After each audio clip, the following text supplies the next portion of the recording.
Fala pessoal, tudo bem? Sejam bem-vindos ao canal do Professor Baroni.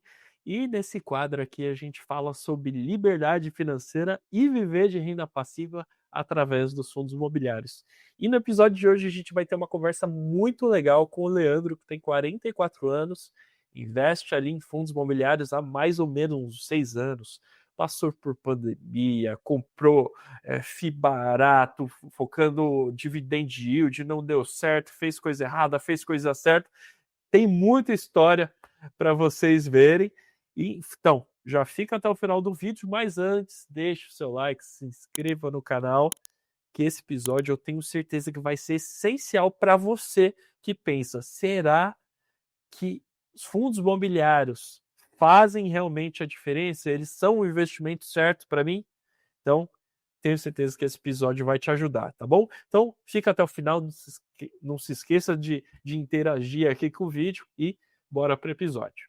Bora lá, Leandro. Então, você que está ali há 6 anos, mais ou menos, investindo em FIIs, me conta um pouquinho como é que foi o início dessa trajetória. Você começou direto nos FIIs, passou por outros investimentos.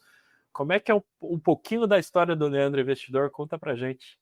É isso aí. Boa noite, Caio. Espero que você esteja bem e os nossos amigos que estão nos acompanhando aí, que vão nos acompanhar ao longo desse bate-papo. Bom, como você disse, meu nome é Leandro, eu sou arquiteto de formação, tenho 44 anos e um dos motivos, se não o principal, que me motivou a procurar um investimento que não seja aquela coisa tradicional de deixar o dinheiro na poupança, foi muito por conta de não querer depender do meu futuro do governo, de uma aposentadoria que viesse dele. E tudo isso começou ali no ano de 2019, que inclusive foi quando houve aquela reforma e a gente percebeu ali que cada vez mais poderia ficar difícil, porque o cara trabalhar com 65 anos, mais uma contribuição, quem me garante que eu vou chegar aos 65 anos? E se eu chegar, quem me garante que eu vou ficar até os 70? Vou gozar de 5 anos disso tudo? Então, a gente, partindo dessa análise e disso tudo, e quem garante também que daqui 10 anos, 15 anos, não vai acontecer uma outra reforma e cada vez mais isso vai se prolongando. Então, isso foi dos princípios que me motivou de fato, a procurar o que de fato é um investimento, né? Não só aquela coisa de guardar o dinheiro na poupança e deixar, porque até então, para mim, isso era um investimento, entendeu?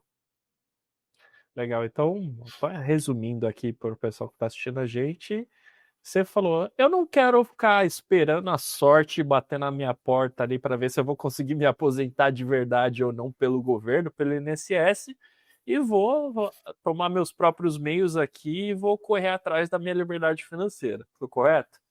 Positivo, Caio, é isso aí mesmo. E aí, quando a água bate na bunda, né, a gente tem que levantar da cadeira e correr atrás, né? E contextualizando esse foco, quando a gente foi descobrindo que era de fato juros compostos, porque assim, cara, se até o professor de matemática soubesse o poder que o juros composto tem, nós não teríamos professores de matemática, porque eles colocariam isso na prática e o cara não gostaria de trabalhar. Os professores de matemática que me perdoem. Mas vamos lá.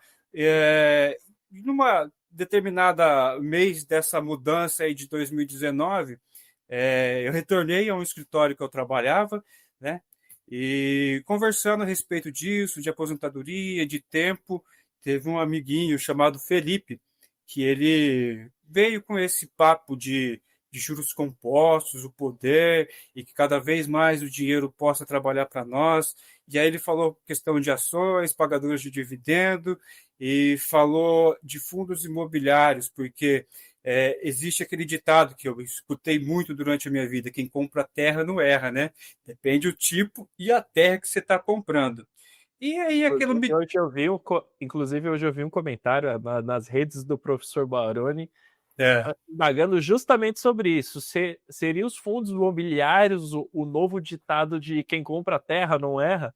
Então, fica a reflexão para você que está assistindo esse vídeo. Ao longo do episódio a gente vai falar um pouco mais disso. Mas pode prosseguir, por favor, Leandro. Pois é. Então ele comentou isso, e ele falou: olha, o investimento que o brasileiro mais gosta é comprar imóvel e viver daquela renda, né? Eu pensei, pô, Felipe, como é que eu vou comprar um imóvel, sei lá, custando um apartamento aí 250, 300 mil? Não tem essa grana, cara. Ele falou: não, mas aí que está o segredo dos fundos imobiliários, Leandro. Você compra cotas. É como se fosse um condomínio com vários imóveis fracionados e você vai comprando as cotinhas ali, recebendo proporcional à quantidade de cotas que você tem, né? Eu falei, legal. E como é que funciona isso, Felipe? Quanto que custa mais ou menos? Qual que é o valor que eu vou receber?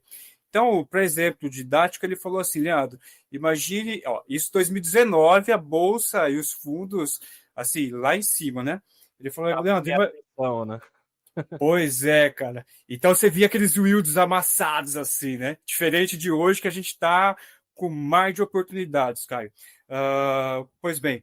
E aí ele falou, Leandro, se você tem uma cota ali que você pagou R$ 100, você vai receber 60 centavos. Caio, na hora que ele falou que eu ia receber R$ 60 por um investimento de 100, cara, eu fui irônico e olha, dei com a cara do muro. Falei assim, pô, Felipe, como é que eu vou deixar R$ 100 no negócio para receber 60 centavos? Mas olha a falta de conhecimento e de mindset da coisa. Porque, pô, a gente está falando de um yield aí de 0,6 ao mês, né? E eu até falei assim, Felipe, se for desse jeito, eu prefiro deixar meu dinheiro na poupança que está rendendo muito mais. Olha só o ponto que eu cheguei. Falta de conhecimento, falta de você buscar um horizonte melhor de compreensão das coisas. Pois bem, Caio, isso foi numa situação. Pouco tempo depois, nós fomos num evento da Casa Cor em São Paulo. E aí o escritório nos levou. E eu falei assim, Felipe, vem cá, vamos trocar uma ideia melhor a respeito daquilo que você me falou de juros compostos, de ações pagadoras de dividendos, de fundos imobiliários, como que é o retorno disso, me explica um pouco melhor, então, qual que é o retorno de poupança também, porque ele já estava estudando já fazia um tempo já, e tinha um conhecimento, assim, para lá de enorme que eu, né? E aí ele foi comentando, explicando como é que funcionavam as coisas e trazendo um comparativo de um imóvel físico, de fato, sei lá, uma sala comercial, um apartamento, e trazendo esse paralelo com as cotas do fundo imobiliário. Ali já começou assim, pô, esse moleque não está falando besteira, ele está sabendo do que está falando e é interessante esse assunto, né? Dito tudo isso, Caio, fizemos nossa viagem e aquele negócio ficou assim, matutando, matutando, matutando na cabeça, né? É um bichinho que fica ali, com a pulga atrás da orelha. Pois bem, voltamos e aí sim que eu fui procurar na internet, saber o que era fundo imobiliário, como que era a mecânica desse trem, vamos dizer assim, né? Porque para mim tudo desconhecido, novidade. E aí a gente começou a sapear para ver se a gente encontrava alguma coisa. E dessa época foi muito legal, porque aí eu comecei a conhecer, né, através do YouTube, o professor Baroni, que, diga-se de passagem, é um monstro de sabedoria desse universo, e acompanhando ele, o professor Arthur Vieira também, o próprio André Bassi, que é outro dinossauro, e assim, um conhecimento enorme. Cara, a galera que souber beber de informação desses caras, bicho, é muito bom. E sem contar também o Danilo Basco, que inclusive tem um livro ali com o professor Baroni. Outro cara também que assim que eu descobri que tem um conhecimento enorme, o próprio Rodrigo Medeiros, o cara do Sul, que é o Rodrigo Colombo também. Então, assim, depois que eu ouvi o que era fundos imobiliários ou os famosos FIIs, né? Então eu me debrucei em cima de buscar informações, de ver, de tentar entender, e foi assim o nosso início da jornada no universo dos fundos imobiliários. Pô, que legal. Que história, né? Acho que a história do Leandro se confunde com a história de, vou dizer que mais da metade dos investidores de FIIs, né? Aquela pessoa, aquele conhecido que ouviu falar, aí começa a pesquisar um pouquinho mais, começa a se interessar, fica com aquela pulguinha atrás da orelha, né? Ele falou que ali no começo, ele falou, não, poupança rende muito mais que isso, né? E é aí que a gente cai em alguns enganos, né? Tem um vídeo esses dias que eu vi na internet de um rapaz perguntando para a pessoa se ele preferia que a pessoa recebesse ali R$ 1 milhão ali na hora, ou se ela recebesse 1 centavo e esse 1 centavo ia dobrando todos os dias, né? Então, 1 centavo, 2 centavos, 4 centavos, 8 centavos durante 30 dias. E Uhum. prontamente quase todas as pessoas respondem ali que querem receber R$ 1 milhão, mas não se dão conta que ali no final dos 30 dias, se você for colocar ali na ponta do lápis, esse 1 centavo se tornaria mais de R$ 5 milhões, se eu não estou enganado. Então, às vezes a gente não tem dimensão de como funciona um investimento. É lógico que eu falei aqui é só um exemplo para ficar mais didático, mas os rendimentos dos FIIs, eles são extremamente poderosos. E foi isso que o Leandro falou. Se os professores de matemática tivessem noção de como realmente os juros compostos que eles ensinam são poderosos, talvez eles não fossem professores de matemática ou minimamente explicassem um pouquinho mais de educação financeira para os alunos ali. Mas enfim, Leandro, Hum. passado tudo isso, você começou ali a entrar no mercado difícil, começou a procurar alguns influenciadores, ótimos influenciadores que você falou ali, inclusive, conheço todos eles, principalmente o professor Baroni, né? Legal. E... Mas como que você realmente entrou de cabeça ali no mercado difícil? Como que você comprou a primeira cota? Como você fez suas primeiras escolhas? Porque isso geralmente é uma dúvida muito comum de quem está começando. Beleza, eu sei que eu quero investir em fundos imobiliários, mas como que eu faço isso? Pois é, isso eu acho que deve ser não só uma dúvida, mas deve ser um medo de forma geral, de quem nunca colocou o pezinho ali em renda variável, né? Como eu disse, né, Caio, fiz as minhas pesquisas para levantar informações dos próprios influencers, de quem está falando, de influencers que sabem o que estão falando, né?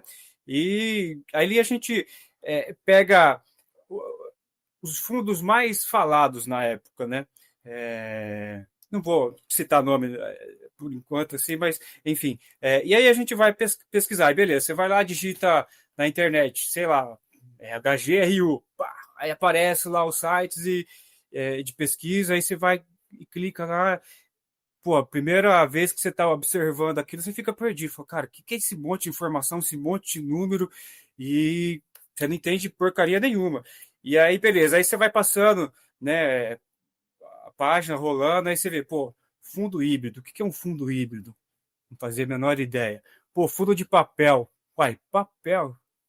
Cara, eu não sei o que é isso. Aí é que tá, e é uma coisa que eu peguei para mim isso e guardo comigo até hoje, que o Medeiros fala. Empilhe conhecimento, porque se você não tiver conhecimento, de nada vale você ter dinheiro. Então, uma das primeiras coisas que eu fiz antes de começar qualquer coisa foi isso aqui, Caio. O Guia Sul no Fundos Imobiliários, do professor Baroni e do Danilo Esse é Bassi. bom, hein? Esse é Cara, bom. bom demais. É uma leitura fácil, uma leitura dinâmica e objetiva. Não é aquela leitura que vai encher de bolinha, falar isso. Não, cara, você precisa estar aqui dentro. Aqui você vai entender o que é um fundo imobiliário, o que é um fundo de tijolo, um fundo de papel, os tipos de fundo de tijolo, os tipos de fundo de papel que é atrelado ao CDI, ao IPCA. Então, isso me deu um norte, assim, muito, muito grande. Inclusive, sempre marcado aqui para minhas consultas quando surge alguma dúvida, né? Mas, pois bem, respondendo a tua pergunta, isso foi uma coisa que me norteou.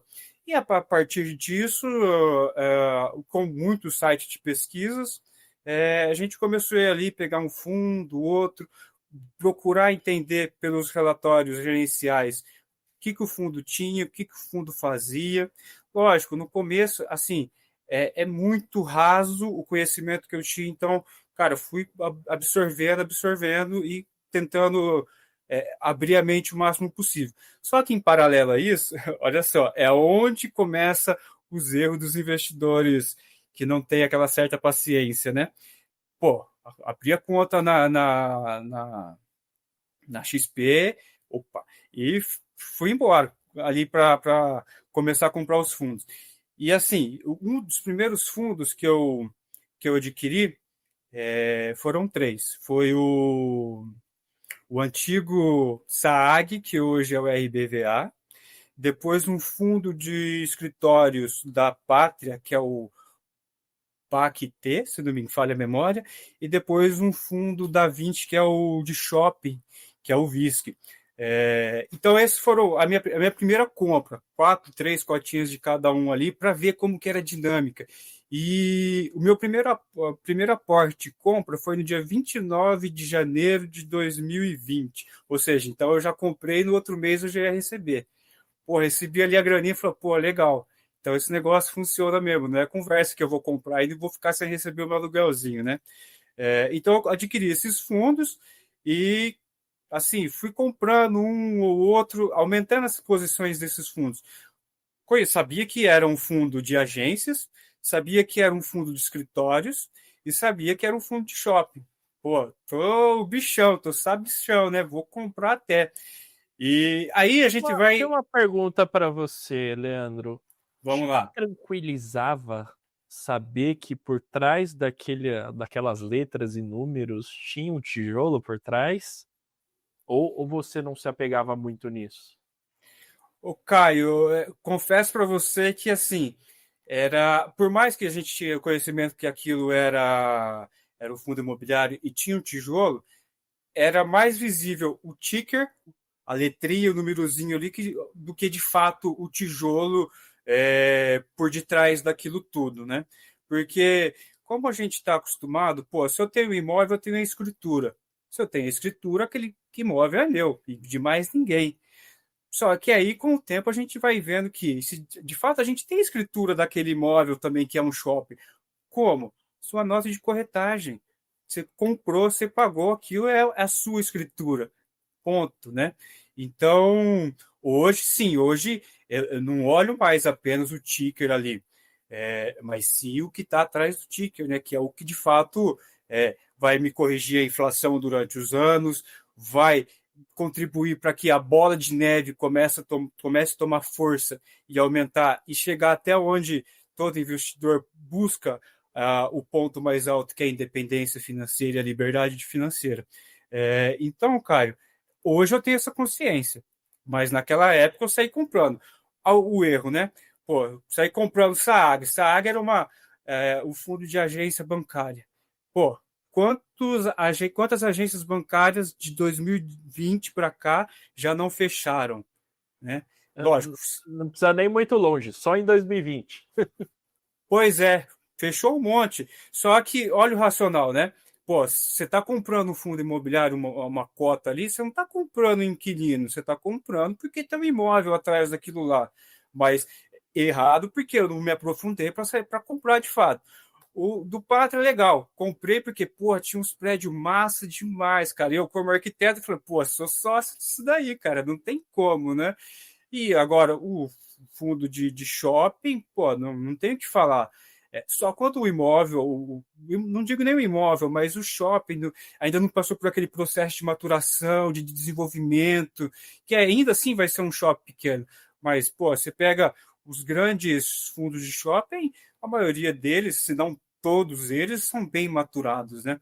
Então, foi por aí que a gente começou a comprar as cotinhas, e aí, com o tempo, a gente passou a assinar algumas casas de análise, inclusive a própria Suno, e aí a gente começou, de fato, a montar uma carteira imobiliária, né, com ativos sólidos, não olhando apenas aquela coisa de dividend yield, é o que está pagando mais, eu vou sair comprando que nem louco.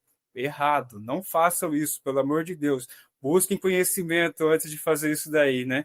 E a gente tem exemplos, assim, vários que a gente pode trazer e fazer o comparativo de repente um fundo imobiliário está pagando super bem, é um bom fundo? O que está atrás daquela cota ali, né? E de repente você pega um fundo que está pagando pouco, pô, esse fundo não presta, pera lá, por que não presta? O que é esse fundo? É um fundo de papel, um fundo de tijolo? Ah, é um fundo de tijolo, está pagando pouco, por quê? Ah, tem alguma vacância? Então, essas coisas são pegadinhas que, assim, eu fui me controlando lá atrás para não sair que nem doido, à torta e à direito, comprando o yield e vida que segue.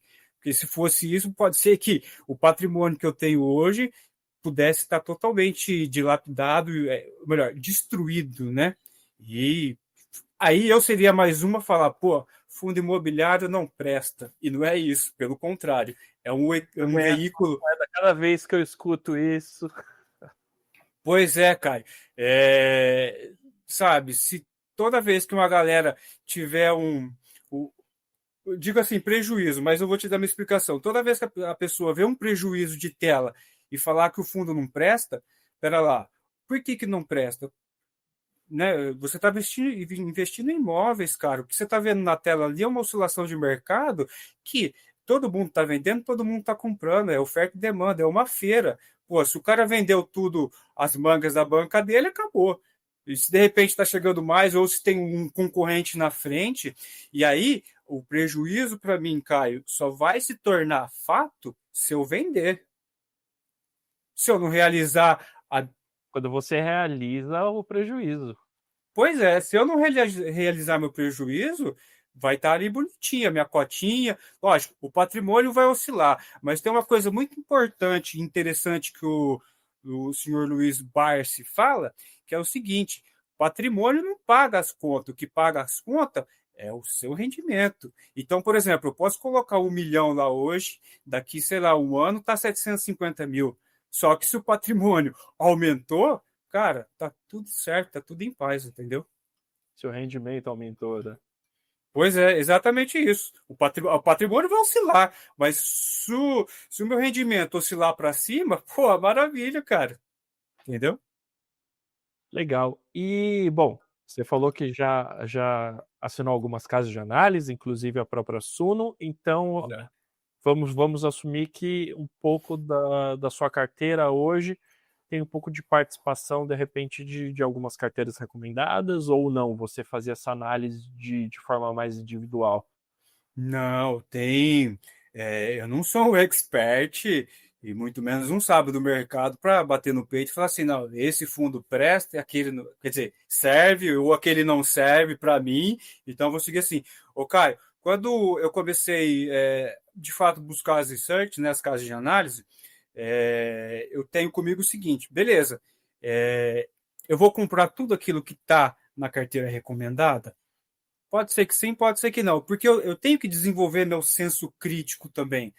Por que eu te digo isso? Imagina, hoje eu estou completando aí 6 anos como investidor de renda variável. Imaginemos um futuro catastrófico. Daqui 15 anos não existam mais casas de análise. E aí? Como que eu vou andar com as minhas próprias pernas? Então, o meu senso crítico é o seguinte: pô, vou ver a carteira, vou analisar. Lógico que quem está montando uma carteira sabe o que está fazendo, né?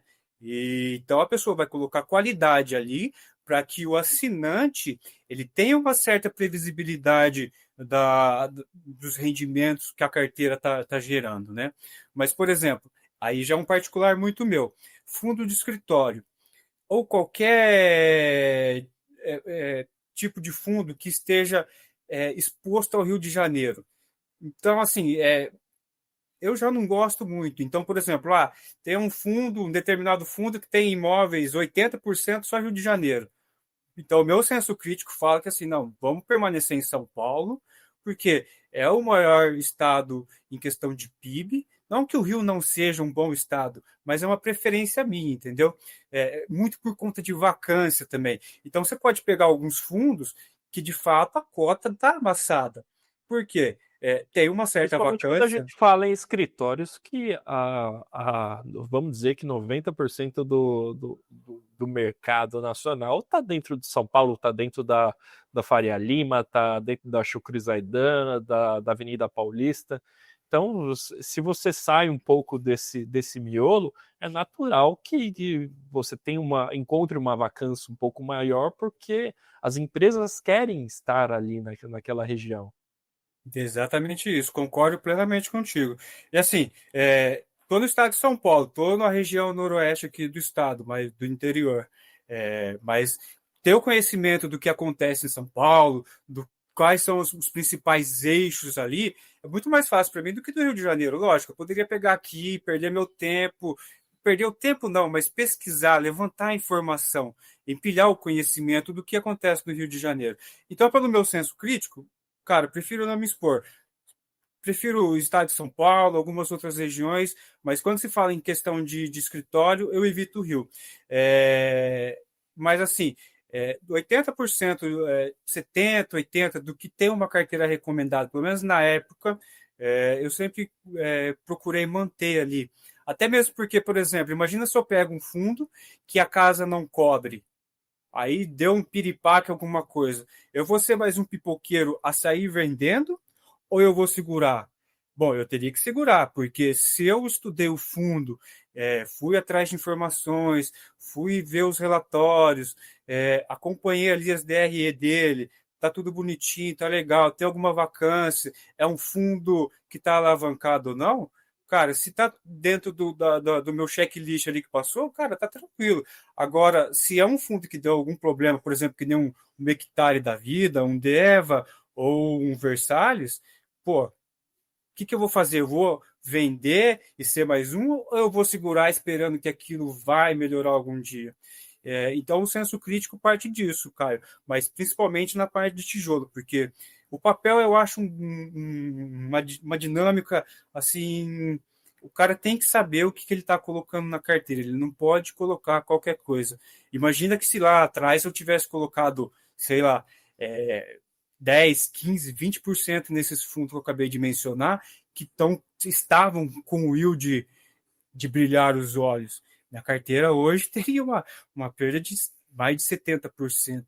Então, quando a gente fala de fundos de papel, esse eu procuro seguir a risco que a casa tá recomendando, mas ainda assim, não é porque a casa recomenda que eu vou colocar dentro da carteira e pronto, tá tudo certo, tá tudo bonito. Não, eu vou lá ver o relatório gerencial, vou tentar entender se tem algum CRI que está problemático, se está inadimplente ou não, quais são os CRIs que esse fundo tem, se é uma exposição muito grande ou não, sabe? Então, isso tem que fazer parte de todo investidor, esse senso crítico, tá? E esse senso de pesquisa para ver se de fato você está empilhando conhecimento, entendeu?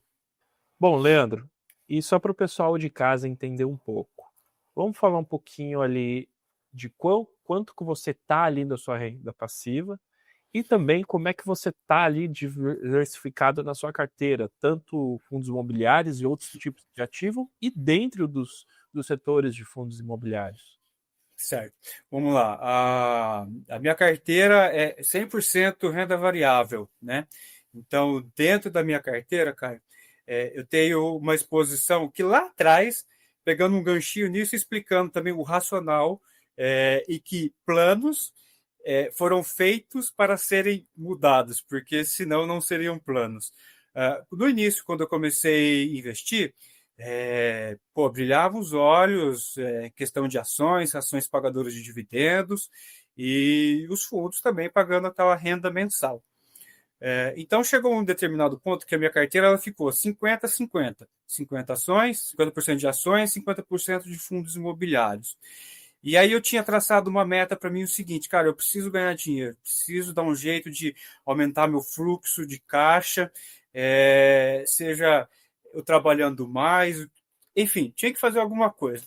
E aí tive um insight, falei, pô, cara, eu gosto de investir em ações, só que a sazonalidade que elas me pagam é diferente de um fundo imobiliário.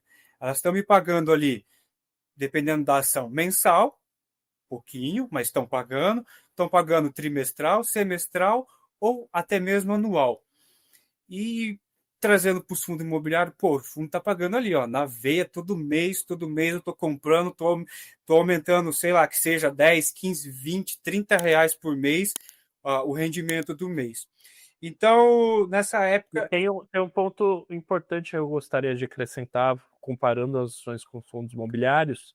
Os fundos imobiliários, eles têm a obrigação de distribuir 95% do resultado, diferente das ações. Então, isso é muito importante de você analisar quando você vai investir focado em renda passiva. Então, só queria fazer esse pequeno parêntese aí no meio da fala do Leandro. Tá certo, aí. Faz parte também. Conhecimento, né, Caio? Vamos compartilhar o conhecimento.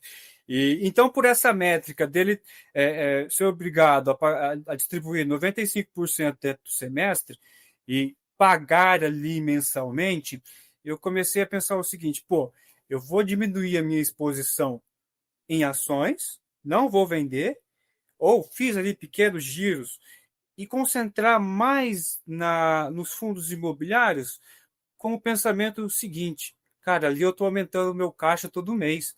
E eu aumentando o meu caixa, automaticamente eu posso, equilibrando cada vez mais as ações, posso andar muito próximo ali de 50-50, 40-60, 30-60. Então foi esse racional que eu tive para começar, de fato, a montar a carteirinha de fundos imobiliários. E que hoje permanece dessa forma. Eu não tenho renda fixa, o dinheiro da reserva de emergência está lá na poupança mesmo, guardado. Para mim é liquidez imediata, preciso fazer um Pix, faço ali, não tem erro. E aquilo serve para guardar dinheiro mesmo, ponto. E diga-se de passagem, está remunerando muito bem, né, com a taxa de juros aí a 15%, né, Caio? E eu sei que vai ter alguns comentários quando você falou agora da poupança. Isso já aconteceu em outro episódio. O pessoal fala, não, mas tem investimento muito melhor, que rende mais, que também tem liquidez diária. Mas ele tá pensando na praticidade dele, e reserva de emergência é para ser prático. Se você acha que de repente um tesouro direto vai te dar um pouquinho de mais de dor de cabeça de meia hora, um dia para você resgatar um dinheiro que você está precisando, às vezes o mais sábio se fazer, você às vezes deixar ali na conta corrente mesmo, na poupança, numa caixinha de banco digital, que é para você ter aquela grana mais rápida. Foi mais ou menos por aí que você tomou a sua escolha? Sim, pois é. Esse foi o racional da coisa. Liquidez. Tá o dinheiro ali, se eu precisar no sábado eu tenho, se eu precisar no domingo eu tenho, se eu precisar no feriado eu tenho. Ponto. Aquele dinheiro é para me socorrer. Mas voltando à parte da carteira, então assim, 100% em renda variável, hoje está fluindo 25% em ações, variando. Deu uma estiringada porque a gente teve esse ralizinho aí de final de ano por conta da distribuição dos dividendos, juros de JCP, por conta da tributação. Mas está ali, 70, 75. E aí, dentro dessa composição de 75, 70% da carteira, há algum tempo já, coisa de 6 meses, eu venho diminuindo a minha exposição. Quando eu falo diminuir a minha exposição, Caio, entenda-se o seguinte: eu não vendo posição, eu giro muito, mas muito pouco a minha carteira. A não ser que, por exemplo, eu estou com um fundo que está girando ali no patrimonial ou um pouco mais, e de repente um par que tem uma correlação muito boa de qualidade, de gestão e o yield, né, diga-se de passagem, está muito equivalente, aí eu procuro fazer esse pequeno giro para poder captar algum desconto que está lá, entendeu? Mas evito ao máximo não girar essa carteira. Então, de uns 6, 8 meses para cá, eu venho aumentando a minha exposição em tijolo, porque com esse burburinho de possível redução da taxa de juros ainda esse ano, não se sabe. Provavelmente o primeiro trimestre do ano que vem, não se sabe, mas uma hora isso tem que acontecer, né? Então, eu já estou aumentando essas posições em tijolo, que está ficando ali próximo de 40, 45, e aumentando a posição também muito nos multi-estratégia hedge fund, porque Esses também vejo eu, né, tem um potencial muito grande de capturar, de repente, um ganho de capital, e o carrego é muito bom, cara. Por exemplo, você pega fundo, a maioria, um desconto ali na casa de 10, 15%, e ainda te dando um yield bacana, acima de 1%, né?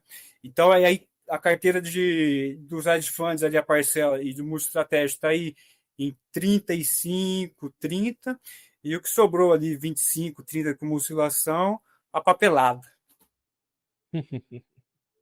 A garantir o CRI, né? Deixa Pois o é. CRI. E se você me permite só um comentário aí, isso vai muito de pessoa para pessoa, né? A questão de exposição de papel. Mas eu me lembro dos vídeos que eu vi do Felipe Tadeualdi, eu acho que é assim que pronuncia o nome dele, né? É isso mesmo. E ele, porque assim, pessoa comum, gente como a gente, começou lá de trás, pequeno, vendendo as coisas com a família lá na rua, que, se não me falha a memória, alguma coisa muito próximo disso. E aí ele exatamente isso. E aí, diga-se de passagem, uma história bem inspiradora para quem de fato quer sair da zona de conforto e buscar um futuro melhor.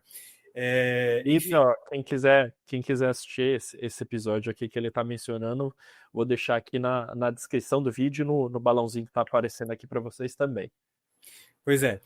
Então, retomando, aí, durante a fala dele, né, do vídeo, ele falou que lá no início, quando ele investia, ele tinha exposição de cerca de, se não me falha a memória, 60% ou 70% em fundo de papel, né? Então, assim, isso vai muito da pessoa de ter o conhecimento, né, e de estar exposto àquilo, mas como vivemos hoje uma taxa de juros, era o que ele vivia naquela época. Então, fazia, assim, total sentido também para o apetite de risco dele, né, no caso. Então, mas a minha parcela de papel, eu sempre procurei nunca ultrapassar de 60%. Então, bateu 60%, pera lá, vamos segurar um pouco, vamos, sei lá, comprar um pouco de FOF, alguma coisa que esteja descontada para não pesar demais e, de repente, o juros alto, o pessoal pode até me escrachar, mas o juros alto é bom e é ruim. É bom para quem está na ponta ganhadora, mas é ruim para quem está na ponta que está pagando. Então, se a pessoa tem ali a carteira exposta, pô, o cara está recebendo inflação ali na veia, cara. E juros altos é para conter inflação. Inflação alta, rendimento maior, né? Era isso, eu queria só fazer esse pequeno parênteses aí, Caião. Legal. E vamos aqui pro nosso final, quase final do bate-papo, e chegar na pergunta que todo mundo quer saber. A gente fala muito sobre liberdade financeira, renda passiva, e eu já costumo considerar que a gente chega na liberdade financeira quando a gente está próximo ali de cobrir os nossos custos, né? Porque realmente te dá liberdade para você, de repente, fazer uma transição de carreira, ter um período sabático, estudar, fazer o que você bem entender. Então, eu considero ali uma liberdade financeira quando você atinge o seu custo de vida através de rendimentos. Então, como é que você está hoje? Pois é. Hoje, os rendimentos, de modo geral, juntando as duas carteiras, ela está muito próximo ali de cobrir os meus custos entre 80% e 90%. Lógico que se tem um mês que eu resolvi sair 2, 3 vezes ao mês com a esposa, para a gente dar uma volta, fazer alguma coisa diferente, lógico que tem um gasto maior ali. Mas se a gente ficar dentro da normalidade, então está muito próximo disso, né, Caio? De 70% a 80%, né? Para a gente chegar ali ao que cobre os meus custos de vida. Mas, dando continuidade à sua pergunta, né, para você ver, são quase 6 anos como investidor. E hoje, se eu pegar o dinheiro que é do trabalho ali mesmo, né, não o dinheiro dos trabalhos extras, porque como arquiteto, eu consigo pegar trabalhos extras que estão fazendo ali o bolo maior do aporte. Mas se eu pego daquilo que eu estou trabalhando hoje, que eu costumo separar ali de 40%, 50%, faço esse esforço para que eu consiga alcançar essa meta, os aportes já estão ficando para trás, frente ao que os rendimentos da carteira já estão proporcionando, né? E engraçado, Caio, eu sempre ouvi bastante vídeo e livros do Gustavo Cerbasi, que eu acho que também é um cara assim, fenomenal em questão de mindset, né? E ele sempre falou assim, trace metas.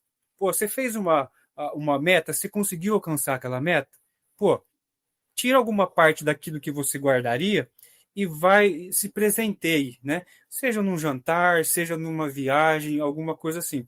E eu sempre faço uma meta. Pô, se eu chegar a determinado, não valor de patrimônio, mas se eu chegar a um determinado rendimento, pô, vou pegar aquele rendimento do mês da meta e vou fazer alguma coisa. Mas não dá, Kai. Para mim, rendimento do mercado ainda fica no mercado até a gente alcançar a meta maior, que é assim, cara, agora eu posso, tenho e quero escolher o que eu de fato vou fazer. Porque o pessoal, quando fala assim, pô, liberdade financeira, independência financeira, eu falo bastante isso com a minha esposa, né?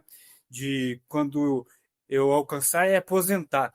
Mas o aposentar não é, de fato, eu ficar sentado no sofá o dia inteiro vendo televisão, jogando um game, ou não, cara, é se aposentar da CLT, que é aquela coisa que eu tenho que estar às 7h30 no trabalho, largar às 10 para as 6, fazer uma rotina de 30, às vezes 40 minutos de trânsito, é isso o se aposentar. Mas o continuar trabalhando é o que vai me continuar motivando, acho que todo mundo, a querer viver mais para poder curtir e aproveitar aquilo que ao longo de 10, 15, 20 anos abriu mão para chegar naquele momento, entendeu?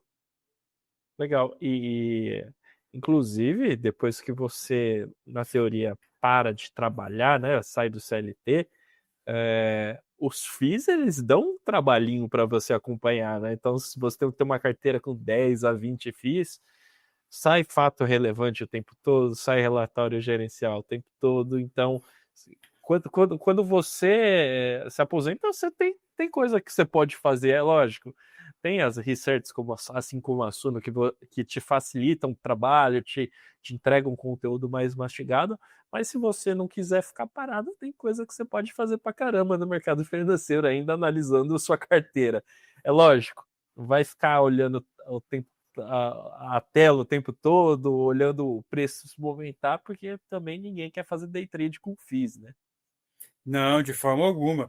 E mesmo ainda se a gente sendo CLT, a carteira dá um certo tipo de trabalho, né, cara? Trabalho assim, é um trabalho prazeroso, cara, porque, pô, imagina, você está recebendo ali um relatório mensal. Cara, para quem gosta de ler, isso é mais do mesmo. Por que eu falo que é mais do mesmo? Porque você está se dedicando a uma coisa que você gosta, que é a leitura. Lógico, é uma leitura diferente de um livro, de um romance, ou de um livro de contos. Ali é uma coisa mais técnica, específica, mas que tem que fazer parte da vida do investidor. É que nem eu falei para você, né? Não é você comprar, guardar na caixinha e o buy and hold. De forma alguma, o buy and hold precisa ser revisto de tempos em tempos. Não é porque um fundo hoje ele está rodando redondinho que lá na frente não possa mudar a gestão, não possa mudar a galera que está ali na gestão. A gestão pode continuar a mesma, com o nome da placa lá, né, do escritório, mas a gestão ela é viva, então ela sempre está mudando ali de profissionais. Ora, profissionais muito bons e muito qualificados, ora aquela galerinha que está começando, que ainda não tem a expertise de um tubarão do mercado financeiro de conhecimento, né? E então, assim, cara, relatório gerencial, a gente fica ali na expectativa. Então, a gente já sabe os dias que costumam soltar e a gente sempre está ali, lendo algum fato relevante. Eu não procuro ficar no home broker. Já foi a época de ver o patrimônio. Nossa, está oscilando, estou perdendo, não estou perdendo. Enfim, essa época passou. Hoje a gente entra assim, tem uma graninha parada ali, pô, o que tem de promoção na xepa da feira? pô, isso aqui, ó, tá um precinho bacana, vamos comprar esse trem aí, bicho. Então, quando eu. Dá pra comprar umas 10 cotinhas aqui, ó. Cara, eu vou te falar uma coisa, cara. Eu não sei se é pira da minha cabeça, se sou só eu, assim, se tem uma galera. Então, voltando naquele fluxo de caixa lá, que é o interessante, né, dos fundos imobiliários. Sempre ali, virou o mês, a primeira semana tá pingando alguma coisinha. Se for uma questão de virada de mês, na outra semana já tem. Na outra seguinte, já tem. Então, toda semana tem. Então, cara, às vezes chega a ter no mês quando eu faço meus lançamentos, porque assim, desde a primeira nota de corretagem, eu tenho tudo planilhado, todos os fundos, os rendimentos, tudo bonitinho. Sou muito organizado quanto a isso, né? Então, ali sempre estou comprando. Então, às vezes chega o mês que eu vou dar uma olhada, cara, tem 10 notas de corretagem, 15 notas de corretagem.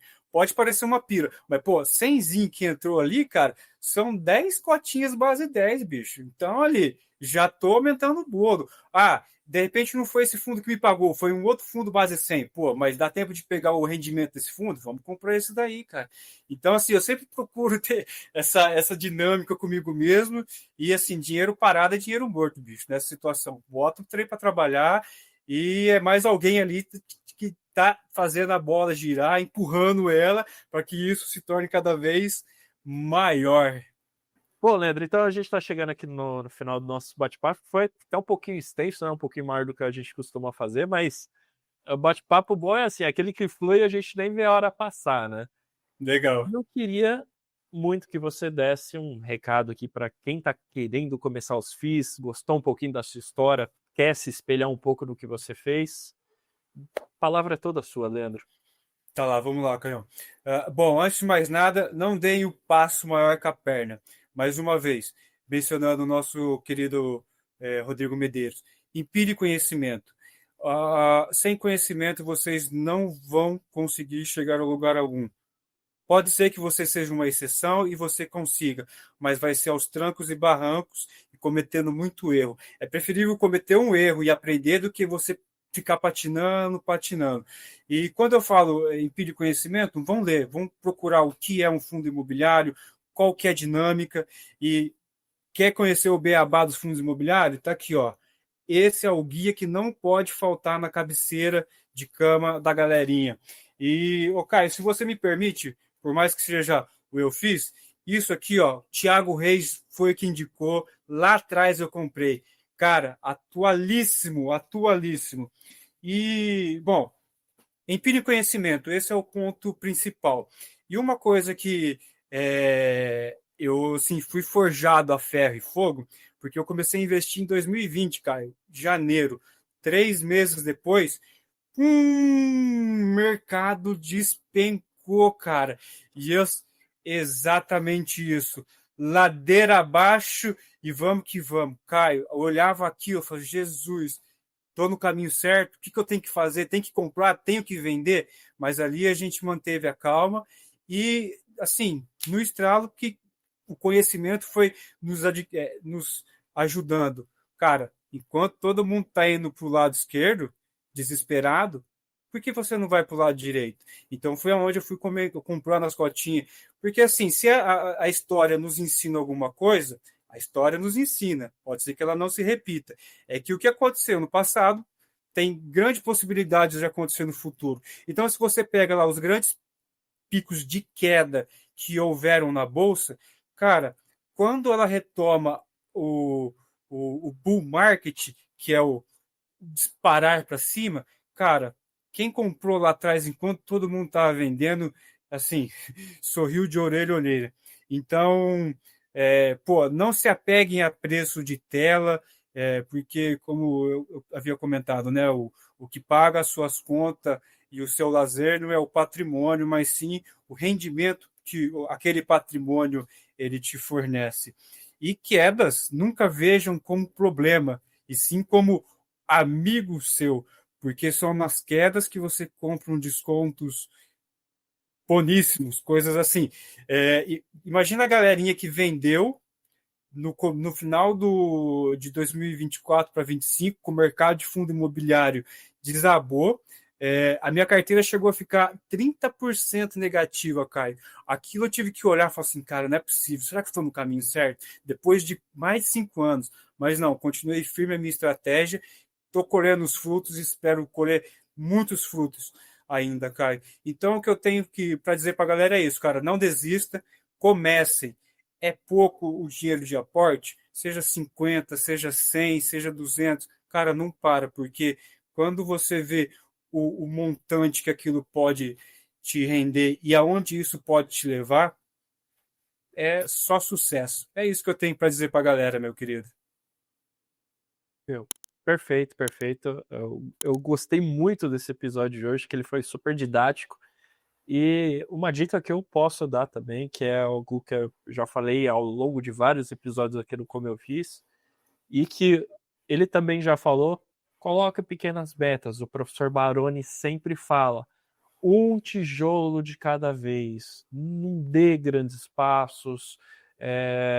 Comecei a investir, eu quero rendimentos para pagar um lanche de fast food, eu quero pagar, sei lá, a mensalidade da minha academia, a minha conta de luz, e vai aumentando essas metas aos poucos, vai realizando esses prazeres da vida e vai vendo ali os juros compostos trabalharem ao seu favor.